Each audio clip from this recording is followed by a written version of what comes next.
Whew, that's an attractive thumbnail, am I right, boys?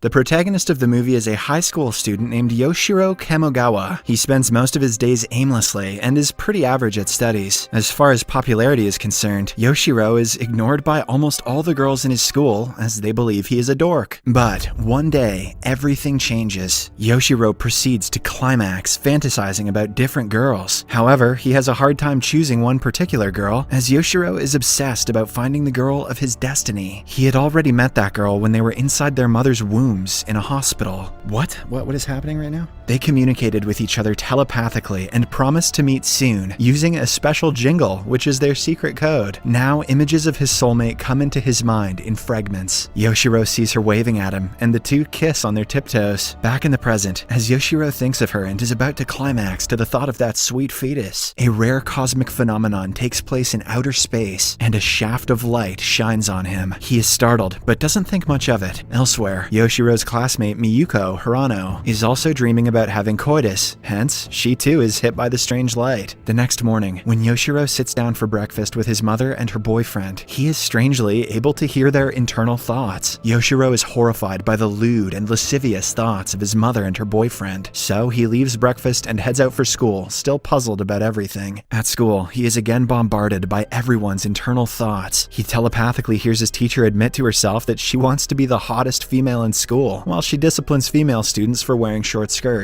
Yoshirō is soon joined by his best friend, and the two boys watch in wonder as a beautiful girl named Xray arrives there. Xray is a new student, and Yoshirō is instantly smitten by her beauty. Suddenly, a gust of wind lifts Xay's skirt, revealing her undergarments. This gives Yoshirō and his male friend an instant and very visible hard-on. Miyuko watches it transpire from nearby, and decides to embarrass the two boys. This obviously enrages Yoshirō, so he starts berating her in his mind. To his astonishment, he realizes that Miyuko can also read people's minds when she counters his remark telepathically. In class, the teacher introduces Xray to everyone. Yoshirō again fawns over her, and he starts to wonder if Xray is the girl of his destiny. The scene then cuts to Tokyo University Professor Asami and his assistant Miss Akiyama discussing the rumors about psychic activity in the town. It turns out Professor Asami has been researching extrasensory perception, or ESP, for a while now, because of which he had become an object of ridicule among his colleagues. Elsewhere, after school, a confused Yoshirō buys a book about ESP, which includes topics like telepathy, telekinesis, teleportation, and clairvoyance. Later, on his way home, Yoshirō stops by to meet his perverted older male friend named Teru. Teru owns a restaurant and spends his free time thinking about coitus. That's so weird, no one does that. He introduces Yoshirō to adult toys, the sus, and also reveals his telekinetic power, using which he can lift objects without physically touching them. However, strangely, Teru's power is only limited to sexual objects.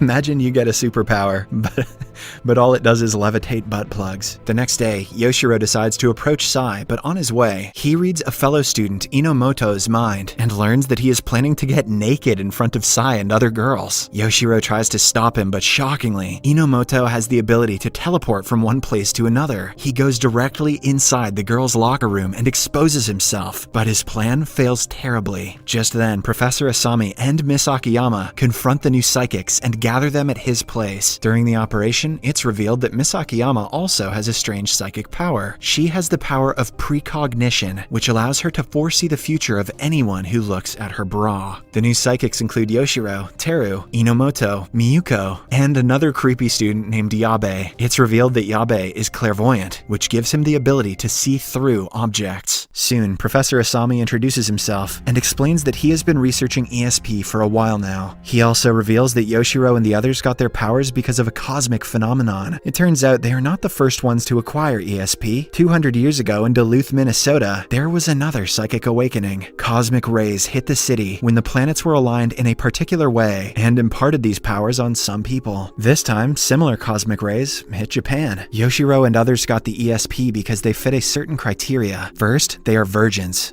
They had never had coitus. Second, when the rays hit town, they were all aroused. Thirdly, they they noticed their power. Asami claims that he and his research team have been trying to harness this energy from space for good. He also reveals that the psychics from the American town were killed by other evil psychics. This means that there are some other psychics in this town too, and they might abuse their powers. Asami tells the group that they must protect their town from Duluth's fate. Just then, Sai appears from the washroom, and it's revealed that she is Professor Asami's daughter. The movie then cuts to the home of a ferry skipper named Akiko Kamiya, who has also acquired psychic powers. She has recently come out as a lesbian and is on a mission to find herself a girlfriend. However, because everyone ignores her, she has started misusing her power to freeze other girls and take advantage of them. That is not chill. Later that night, someone dumps tens and 100s of adult dolls in Yoshiro's high school. Professor Asami, Miss Akiyama, and some detectives quickly arrive at the scene. Upon close inspection, Asami learns that someone has laced the dolls with an aphrodisiac. He collects a sample of the drug and instructs Miss Akiyama to hide the news from Yoshiro and others to keep them from panicking. The next day, a new teacher joins Yoshiro's school. She is a Japanese-American woman named Mia Polnareff. Miss Polnareff is very sex-positive, and in her first interaction with the students, she delivers a passionate speech. She says that Earth is in a crisis, and people have lost hope. Hence, everyone should embrace love and be erotic. Hope Miss Polnareff is passionate about going to jail, too. Later, Polnareff catches Yoshiro staring at Sai, so she approaches him and places her hand over his head. Lo and behold, she reads Yoshiro's memory and claims that she is the girl of his destiny, before walking away with her two scantily clad female assistants. It turns out Polnareff is a psychic, too. Meanwhile, after examining the sample from the adult doll, Professor Asami concludes that the substance is not from Earth. He fears that it could be part of the evil psychic's plan. In the next scene, we are taken to the psychic Akiko's house, where a large group of high school girls emerge, seemingly under some spell. They get on Akiko's ferry before heading off somewhere. Later, Akiko is seen standing by the river and blowing some mysterious powder over the entire town from her mouth. The next day, Teru accompanies Yoshiro and Miyuko to school, after hearing about Miss Polnareff and her erotic nature. To their surprise, they witness that all the students are dressed scantily. Soon, Miss Polnareff walks up to the trio, and using her ability, she figures out that Miyuko and Teru too have psychic powers. Not only the high schoolers, but the entire town is seemingly under some spell, and they are walking around in their undergarments. Next, a group of female cosplayers take several innocent civilians hostage at City Hall. They threaten the city's mayor to fulfill their several demands, or else they will hurt the hostages. Some of their demands are, love hotels should become free, nudist beaches should be legalized, the adult industry should be promoted, and so on. Soon, Professor Asami and that psychic pedo, Miss Polnareff, arrive at the scene, and the latter demands to speak with the leader of the protesters. Just then, Akiko steps ahead and reveals that she is behind all of this. She also reveals that she has psychic powers and goes on a rant about greedy humans. Then she orders her girls to attack Asami and the others. Suddenly, a mysterious woman appears and casts a spell on Akiko's army, instantly turning them into lifeless adult dolls. Akiko is taken aback, and she immediately flees the scene. As everyone tries to make sense of what just happened, the mysterious woman also disappears without introducing herself. After school, Sai and her friends walk past Akiko's house, unaware about the lurking danger. Sai's friends are spooked by the vibe of the house, and they run away, but Akiko manages to kidnap Sai. Later, she also makes Miyuko her victim. In no time, the town spirals out of control. Everyone has suddenly become obsessed with coitus, and they constantly have evil thoughts. Seeing all women in town wearing bikinis gives every male, except for Teru, a constant hard-on. Unable to get it up, he is embarrassed, but Miss Polnareff comforts him, saying that a man's value isn't just in his manhood, it's also in his wallet.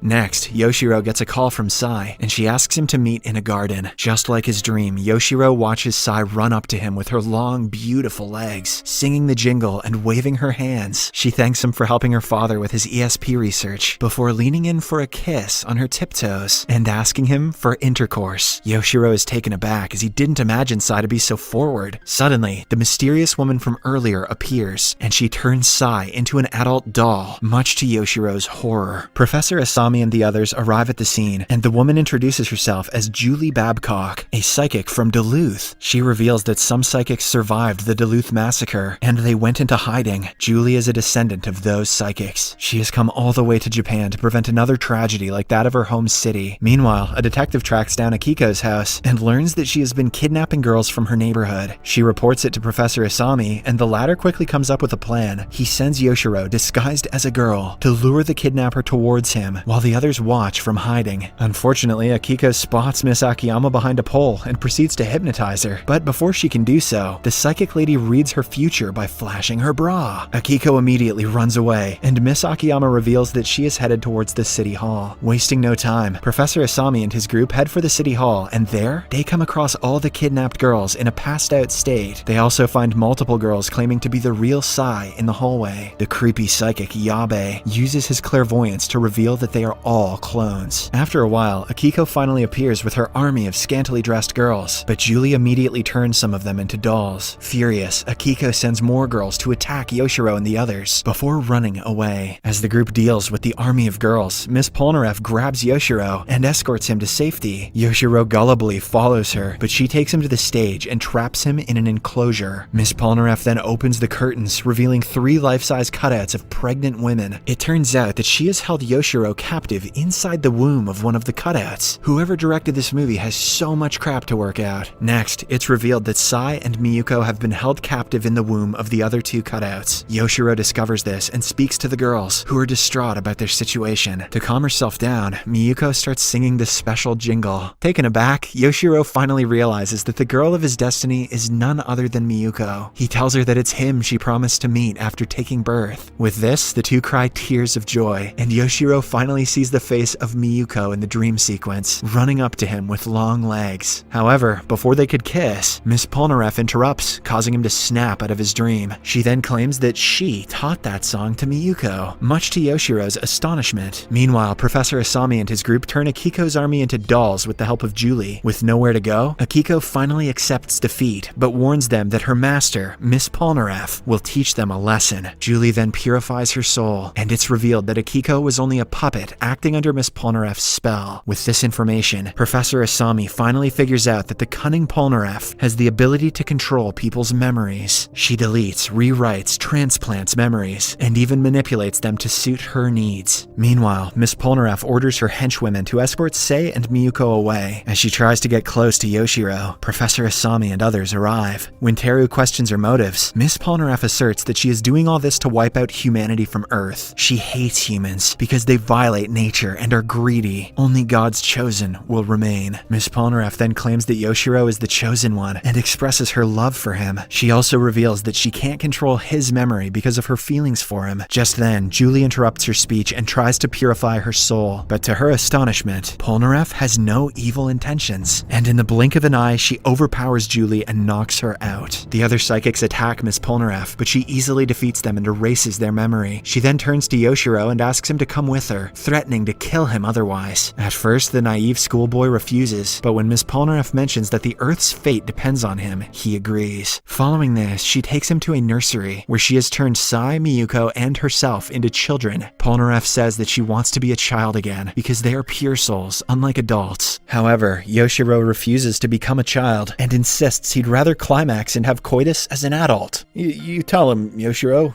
His erotic speech soon disgusts Polnareff. She wants to be the girl of his destiny, not a plaything. Hence, she yells in agony and decides to leave for good. After Polnareff leaves, the town returns back to normal, and everyone thanks Yoshirō for making it happen. He is no less than an avenger to them. Move over, Scott Lang, Ant-Man. Meet Hot Wang, put your hands in your pants, man. The next day, when Yoshirō reaches school, he finds all the girls singing his favorite jingle. Confused, he wonders how everyone knows about it. The movie ends as a narration reveals that Yoshiro's mother actually sat next to numerous pregnant women in a tram after she exited the hospital. From her womb, Yoshirō telepathically communicated with all the unborn girls present there. Hence, all of them are his soulmates now. Subscribe for more videos like this, turn on notifications, and leave a like to help the channel out. Thank you for watching.